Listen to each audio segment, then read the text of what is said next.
Number 1. Rich Castor.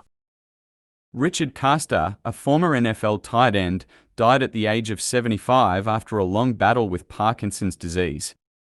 Castor was picked in the second round of the 1970 NFL Draft and played 8 seasons for the New York Jets. He was named to 3 Pro Bowls and became a favorite target for quarterback Joe Namath.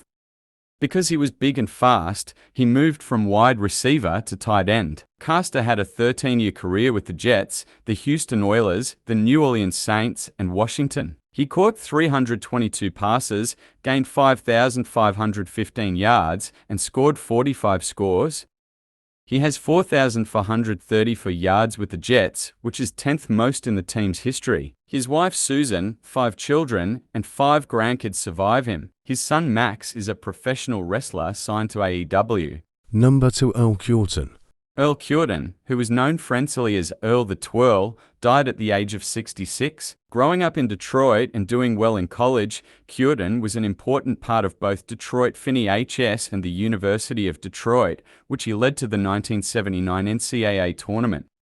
His NBA career lasted 17 years, and he won titles with the Philadelphia 76ers in 1983 and the Houston Rockets in 1994. Cureton retired in 1997 after playing for the Detroit Pistons, the Chicago Bulls, the Charlotte Hornets, and the Toronto Raptors.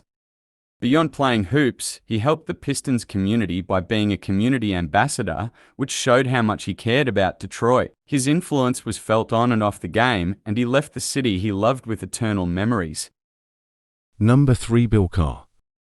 Bill Carr, a former All-American offensive lineman for Florida and later the sports director for the Gators, died at the age of 78. Beginning as the Gators center in the 1960s, he was an important part of the famous 1966 season with quarterback Steve Spurrier.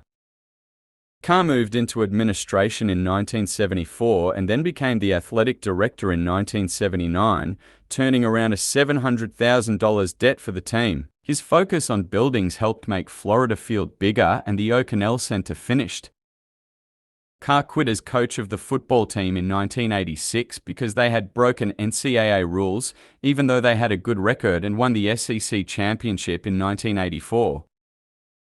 After that, he was Houston's sports director, started Carr Sports Consulting, and was Athletics career Spears executive coach until he died in 2024. Carr came back in 2015 to lead the Gators song before the game at Ben Hill Griffin Stadium.